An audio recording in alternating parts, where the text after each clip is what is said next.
औज़ुबिल्लाहिमिनश्शैतानिर्रजीम बिस्मिल्लाहिर्रहमानिर्रहीम। अस्सलाम वालेकुम दोस्तों, वसीम राजपूत आपका भाई हाजिर खिदमत है।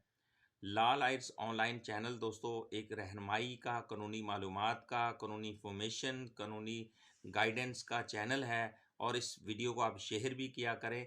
आज का जो टॉपिक है वो है कि तलाक की सूरत में, अगर तलाक की सूरत में बीवी को तलाक का हक दिया गया हो तो भी वो चेयरमैन यूनियन काउंसिल को नोटिस देना ज़रूरी है या नहीं। कानून इस बारे में क्या कहता है। अदालती आलिया की हवाला जात हम देंगे दोस्तों।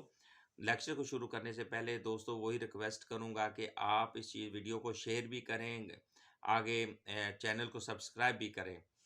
तो लेक्चर की तरफ आते हैं मेरे भाइयों और बहनों के निकाहनामा में बीवी को तलाक का हक दिया गया हो, यानी कि निकाहनामा में एक शिक ये भी है, उसमें कॉलम है जिसमें यह लिखा गया कि आया के हस्बैंड ने, खामद ने अपनी बीवी को तलाक का हक तफवीज़ दिया है या नहीं। तो वहाँ पे अगर हाँ लिखा है तो कल को औरत अगर तलाक देती है अपने आप को, क्योंकि औरत ने जब इस तरह का इशू जो होता है तो औरत फिर अपने आप को तलाक देती है। अगर वो तलाक देती है, अगर दे देती है इसके बावजूद, यानी कि तलाक किसी भी सूरत में हो, चाहे निकाहनामा में औरत को हक ऑलरेडी हस्बैंड ने दे दिया गया हो या ना दिया हो, अगर हस्बैंड तलाक देता है या औरत को हक दिया गया है तो तलाक का जो हक दिया गया है तो वो भी तलाक होने की सूरत में, चेयरमैन यूनियन काउंसिल को जो नोटिस देना ज़रूरी होता है।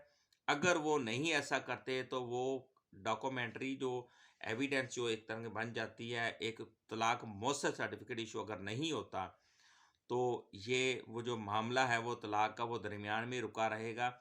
अगर यानी कि ये एक कल को लड़की निकाह आगे शादी करती है, प्रॉब्लम होगी अगर यूनियन काउंसिल इधर से मौसर सर्टिफिकेट इशू नहीं करती तो उधर से लड़की शादी करती है तो उसके लिए बहुत ज़्यादा प्रॉब्लम्स आ सकती हैं। इसी तरह अगर लड़का अगर करता है उसके लिए भी, वो अगर उसने पहली बीवी को तलाक दी है तो वो उसकी वो तलाक की सर्टिफिकेट लगेगा। अगर औरत ने तलाक ली हुई है तो दूसरी शादी कर रही है तो उसने यूनियन काउंसिल ने जो तलाक मौसर सर्टिफिकेट इशू किया होगा उसकी कॉपी साथ लगनी ज़रूरी होती है। इसमें दोस्तों PLD 2011 है, 265 पेज है, L265 और 2007 CLC 10009 जिसमें यह कहा गया है कि तलाक किसी भी सूरत में हो, हत्ता कि अगर बीवी को तलाक का हक दिया गया हो तो भी चेयरमैन यूनियन काउंसिल को नोटिस देना ज़रूरी है। तो ये वेरी इंपॉर्टेंट बात है। मोस्टली लोग क्या करते हैं, तलाक तो दे देते हैं, बाद में वो यूनियन काउंसिल में वो प्रोसीजर जो होता है, डॉक्यूमेंट्री जो सबूत होता है वो अपने पास रखते नहीं। उसी तरह ही आगे से आगे लड़की आगे शादी कर लेती, लड़का आगे कर लेता है, रिकॉर्ड उसी तरह दरमियान में पड़े रहते हैं। लेकिन इस पहले एक चीज़ नहीं, पहले 1961 से पहले सभी शरई निकाह थे। उसके बाद जब गवर्नमेंट ने 1961 में जब ये लाजम निकाहनामा निकाल दिया, लाजम कर दिया निकाहनामा रिटर्न होगा, तो ये प्रोसीजर एक माशरे में रहने के लिए दोस्तों इंतहाई अहम है।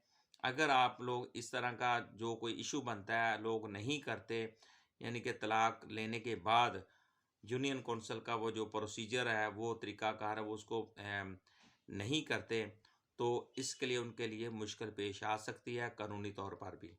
मुझे अपनी दुआओं में याद रखिएगा दोस्तों। जहाँ रहें सलामत रहें। अस्सलामु अलैकुम। अल्लाह हाफ़िज़।